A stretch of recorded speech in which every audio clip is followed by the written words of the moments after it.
Welcome to Phase 2, Stage 1, Establish a Community.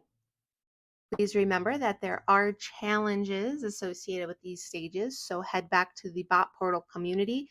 You can see in your circle group where the challenges exist, and please do complete them. Always ask questions in the main Q&A section of the Bot Portal community so that you can remain engaged and assisted. Overview of Phase 2, Stage 1.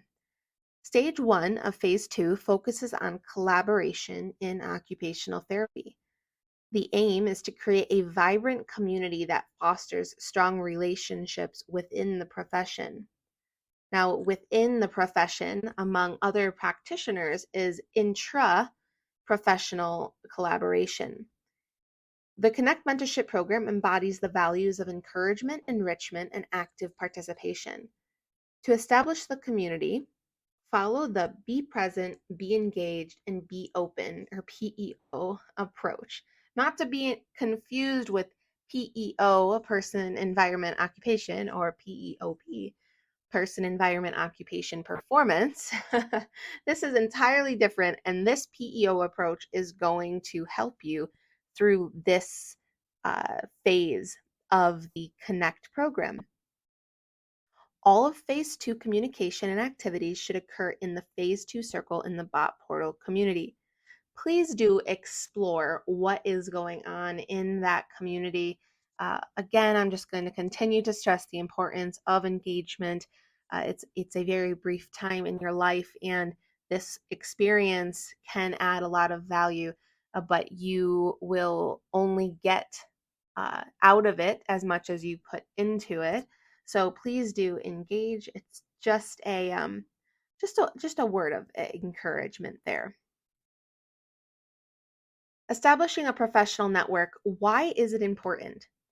There are many reasons why a professional network is so important, and I didn't have a professional network for the early parts of my career. I wish I did. There are a lot of things that I, looking back, wish I had, and it just was not accessible to me. And so that's why, with this opportunity to be able to develop a professional network, it's so important. The first reason is knowledge sharing. It facilitates the exchange of knowledge, best practices, and expertise. We are stronger together, and knowledge translation requires communication.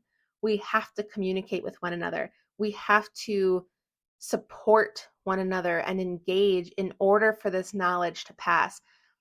One of the main forms of knowledge translation is conversation and doing these types of programs so that we can share knowledge. Another reason why professional networking is so important is peer support.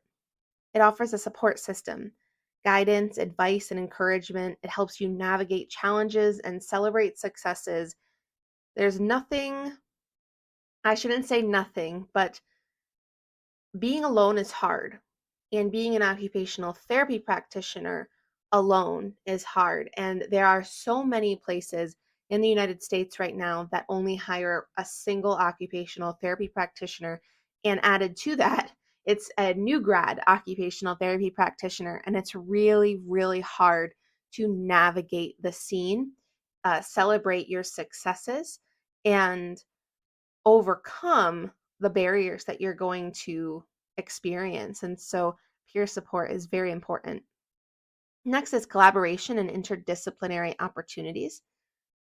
By establishing a professional network, it increases your chances for collaboration with other healthcare professionals, researchers, educators, and organizations, leading to innovative solutions and improved patient outcomes. I said it before and I'll say it again. We are stronger together.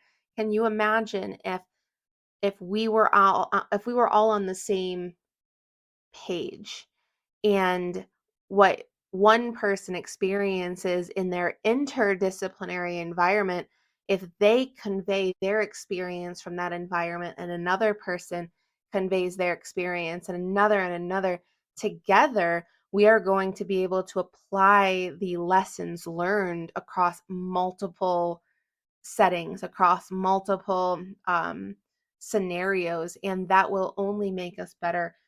The collaboration and interdisciplinary opportunities, when you have some people who are interested in research and some people interested in clinical practice, it's going to help us bridge this gap so much better.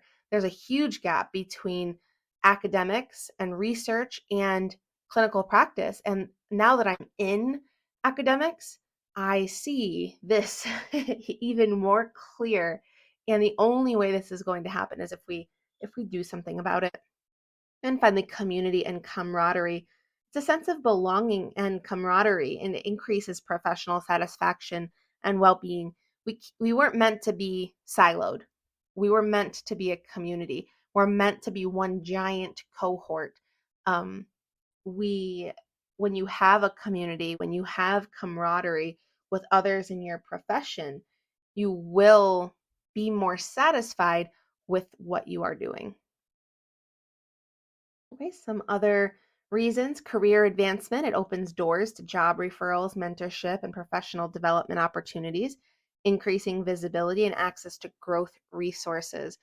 It's all about who you know, regardless of what industry you are in, regardless of where you're at in your career. Even as a student, it is all about who you know. And occupational therapy is a small world. Someone always, knows someone else. Could be, a first, second, third degrees from, your being associated with you, but everybody knows somebody who knows somebody within this field. So do keep that in mind, that building a professional network may help with career advancement. Professional advocacy. It's a collective voice in advocating for the profession, addressing issues and influencing occupational therapy practice and policies. And finally, personal growth and inspiration. Inspires personal growth, creativity, and exploration of new ideas and techniques in occupational therapy. How can you establish a professional community locally? I wanted to add this because the Connect program, this program is not just about keeping you guys in this little club. I encourage you to use the lessons learned in the Connect program and understand how it can be applied outside of this closed space.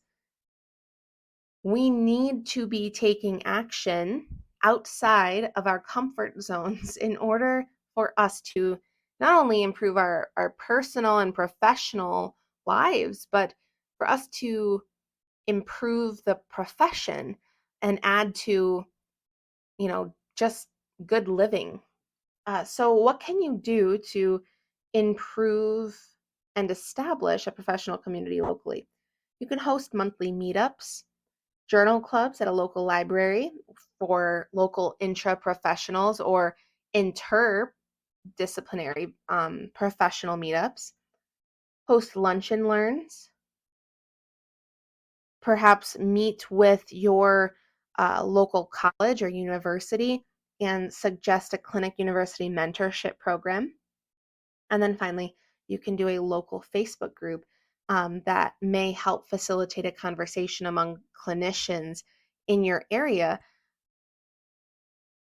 Anything is worth trying, and building connections with other occupational therapy practitioners locally and even other disciplines, right? It doesn't just have to be OT, though I do believe that we have to invest more time in intra-professional collaboration. I think that in general, rehab science would benefit from being more collaborative in our conversations and in our approaches. Okay.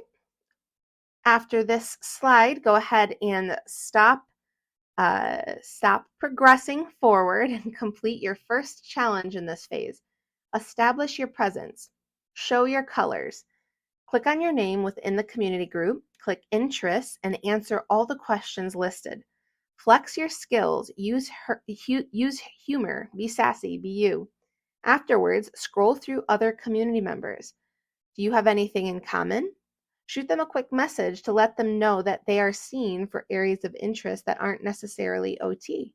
Professional community requires interprofessional bonding as well. So this is just your example. This is just your prompt to go ahead and finish your profile in the Bot Portal community so that we can know who you are and better engage with you.